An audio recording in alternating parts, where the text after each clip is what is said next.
Gil Martin here, and welcome everybody to the Daily Packers Post, where we bring you in-depth daily coverage of your Green Bay Packers Monday through Friday. Don't forget to hit like and hit the subscribe button so you never miss an episode as soon as it comes out. Today, we are going to discuss what the signing of free agent wide receiver and return specialist Mecole Hardman means for the Green Bay Packers. The 27-year-old Georgia alum signed a one-year contract, reportedly at or near the veteran minimum. Hardman has won 3 Super Bowls with the Chiefs, and he can play wide receiver both on the perimeter and in the slot. And of course, he can return both kicks and punts. He was selected in the second round back in 2019. He stands 5'10", weighs about 187 pounds. So size is not one of his strengths. He's average size at best for a receiver, but he does have speed. At the combine before 2019, before the draft, he was timed at 4.33 in the 40-yard dash, so he certainly does have that ability. Now, on the Chiefs, he played 12 games last year, caught 12 passes for 90 yards, also ran the ball 5 times for 62 yards and a touchdown. His most productive season as a receiver came back in 2021 when he caught 59 passes for 693 yards and a couple of touchdowns. Now, Hardman has been both a kick returner and a punt returner. His career average on kick returns, 23.8. On punt returns, it's 9.2. He returned 20 punts for a 10.2-yard average last year and 32 kicks for a 26.4-yard average. So, again, as a return specialist, that is an immediate dividend that Hardman gives the Packers. And look, let's face it, Keyshawn Nixon, after the season ended, basically said, hey, I'm cornerback 1. I don't want to return kicks anymore. I think Nixon did not like the rule changes implemented by the NFL last year. And even though he earned All-Pro honors twice as a return specialist, doesn't want to do it anymore. And if he is going to be, whether he's cornerback 1 or cornerback 2, if he's going to be a starting cornerback, you don't necessarily want him out there returning kicks unless, it's a special emergency kind of situation. For punt returns, it's been Jaden Reed. And again, Reed has been functional in that role, but not spectacular. He's not a dynamic return specialist. Sometimes he makes mistakes as to when to make a fair catch, when to field the ball, and when to let it bounce, hopefully, into the end zone. He gets the job done, but he isn't necessarily considered a dangerous guy when making returns.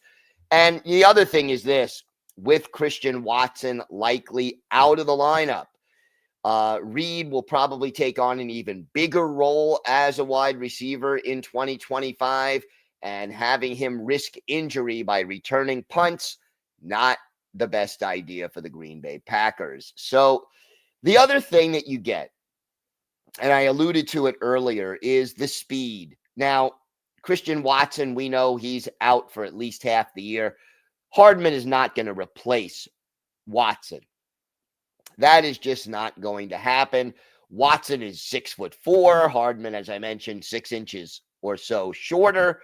And, Watson, at least physically, has the tools to be a number 1 receiver, whereas Hardman just does not fit that description. However, what Hardman can do, and maybe it would be more like what Marquez Valdez-Scantling used to do, is at least be able to get downfield and run some deep routes, which could occasionally free things up underneath, even if he doesn't make a catch downfield. But more importantly than that, I think we're looking at sort of a flashback to 2019 and 2020, because Hardman can do a lot of the things that the Packers had Tyler Ervin doing, or maybe a similar role to what Deebo Samuel does in San Francisco.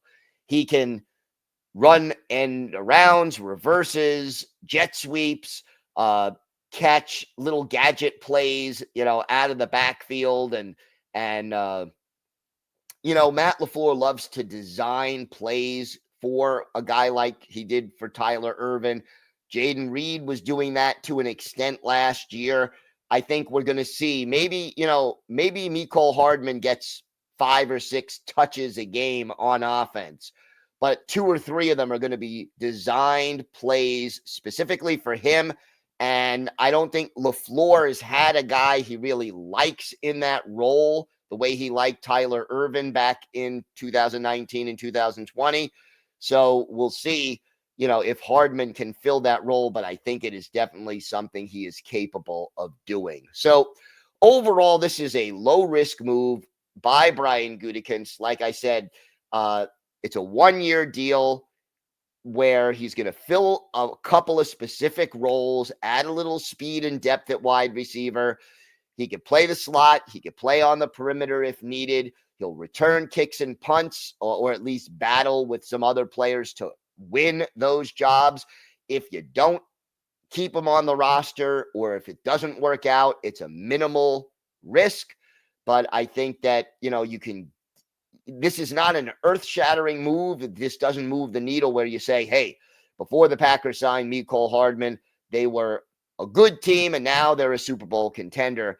But he does help make the team better in a few specific areas, and to take some of the risk away from guys like Keyshawn Nixon and Jaden Reed, that is also a benefit. So I think this is a decent move, but not an earth-shattering move by Brian Gutekunst. And maybe, just maybe, Hardman, is sparked by Matt LaFleur and his offense, and by the special teams with Rich Bisaccia. Bisaccia saw him a lot when he was with the Raiders, and Hardman was with the Chiefs, saw him twice a year. So we'll see how this works out. I think it's a good low-key move by Brian Gutekunst to at least add a little juice on special teams. Don't forget to hit like and subscribe, and check out our website for daily articles about the Packers Monday through Saturday at thepackerspost.com. I'm Gil Martin. We're here every day, Monday through Friday, bringing you the latest videos on the Green Bay Packers. We take a deep dive every day. Have a great day. Thanks for watching. And of course, go Pack, go.